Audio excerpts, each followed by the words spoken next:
Narcolepsy by Lauren Gutman and Jordan Alkins. Lauren Gutman? Hi, nice to meet you. Nice to meet you too. I'm Dr. Lee. How are you today? I'm good. How are you? I'm good. It says here that you're 18 years old. Yes, I'm in my last year of high school. That's awesome. And I hope the reason for this visit hasn't been bothersome to your last senior year, right? So could you tell me more about your sleeping troubles that you've been having? Well, I have been abnormally tired lately. Really? What do you mean by abnormally tired? I feel tired all the time during the day. Do you take naps during the day? I wouldn't call them naps. They only last for like a few seconds, but when I wake up from them, I feel like I can't speak or move, and it's really scary. Wait, so how many times on average do you fall asleep a day? Lauren? I'm sorry, what was the question? It's okay, dear. I asked you how many times you fall asleep a day. Probably around 10 to 15. Wow, okay, and it doesn't seem like it's under your control either. It seems like you might have a sleeping disorder. Can you tell me any of the other symptoms that you've been experiencing?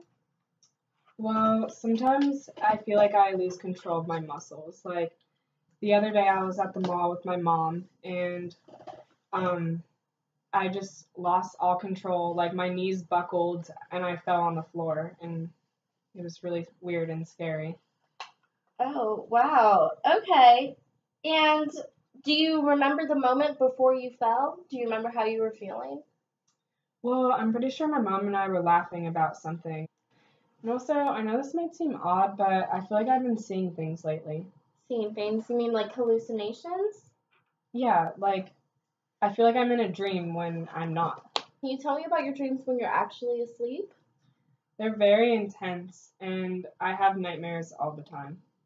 Okay, well, I think, Lauren, that you definitely have a sleeping order called narcolepsy, and it's a very rare disorder. It happens in 1 in every 2,000 people, and it affects both males and females.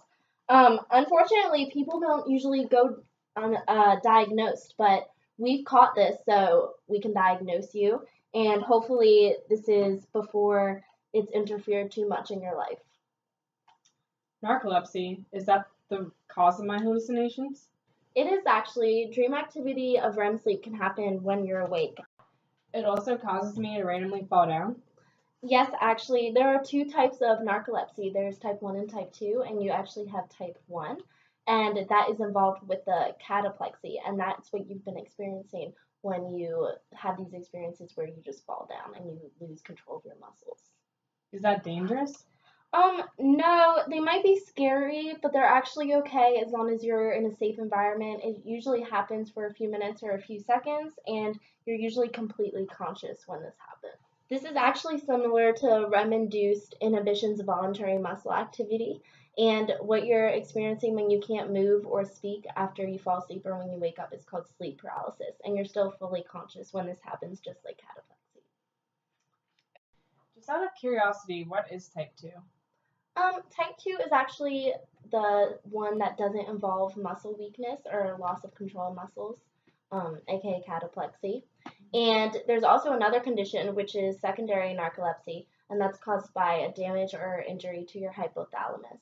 And that the hypothalamus is actually the region in your brain that is in control of a lot of your sleep cycle. So how does the type of narcolepsy I have developed?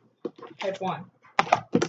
Well, narcolepsy is actually caused by a lack of hypocretin, and hypocretin is what regulates your REM sleep and it promotes wakefulness. So basically the reason for the lack of hypocretin is not well known, but is probably a combination of autoimmune disorders, or it could even be a brain injury or family history. What do you mean an autoimmune disorder? Well, it's possible that your immune system is actually attacking the wrong cells and it's attacking your hypocretin cells instead, and then that causes them to not work properly and die. So it's not supposed to attack those, but it does. Yes. And by the way, I'm almost 100% sure that you have narcolepsy because of your specific symptoms, but in order for us to be completely sure, we need to do a sleep study, which is I'm actually going to be setting up right now, an appointment. It's also known as a polysomnogram. Okay. How will this polysomnogram work? Well, we'll basically be doing an overnight recording of your breathing, eye movements, and your brain and muscle activity. And this will help us determine if your REM sleep comes early or if you actually have a different sleeping disorder. Oh, okay. Well, yeah, we can schedule that after the appointment. But honestly, I do have a few more questions about narcolepsy because if I have this, I want to be an expert on it. Okay, that's totally fine. Ask away. So I'm kind of confused. Why does your immune system attack hypocretin cells if they're not supposed to? Well, your immune system makes a mistake and just attacks the wrong cells, but researchers believe that it might be because of environmental or genetic factors. Unfortunately, honestly, we don't really know a lot about the development of narcolepsy or as much as we should. Is there a way like you could draw it out for me or explain it Yeah, in more let me go detail? get my whiteboard. Okay. There's actually a switch in our hypothalamus composed of wake-active neurons, excitatory neurotransmitters, sleep-active neurons, and the stabilizing neuromodulator hypocretin.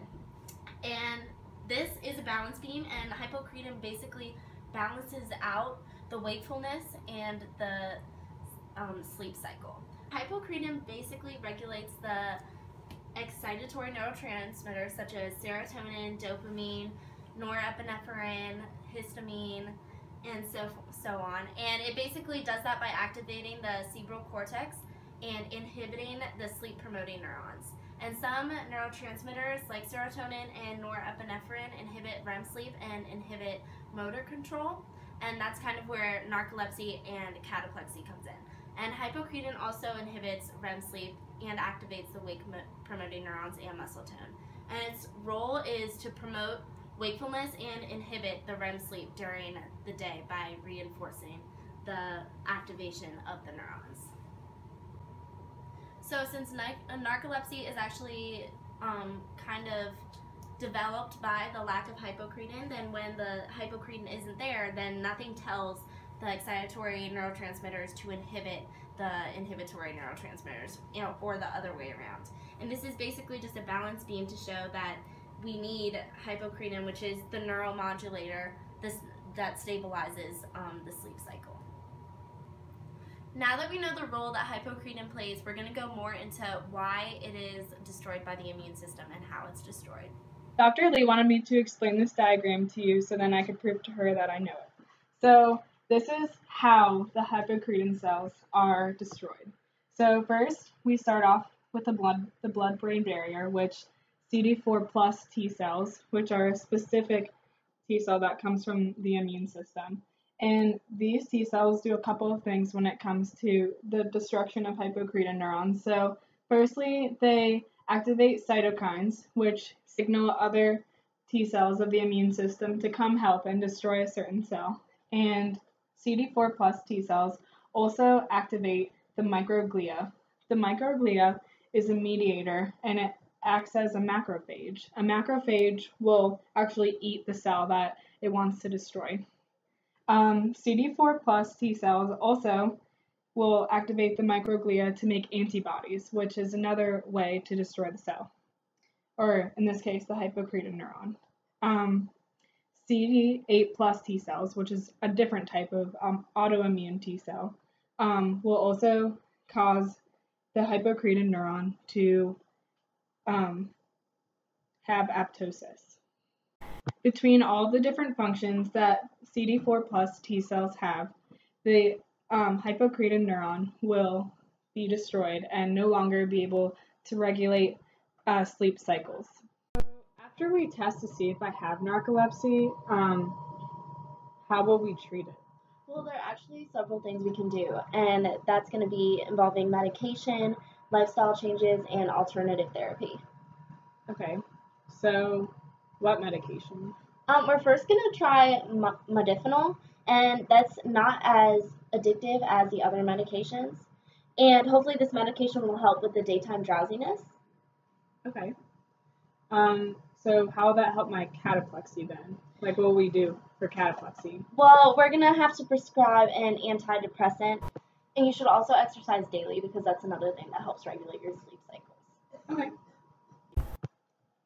Nice meeting you, Lauren. I'll see you next time when we have your sleep studies test. Okay.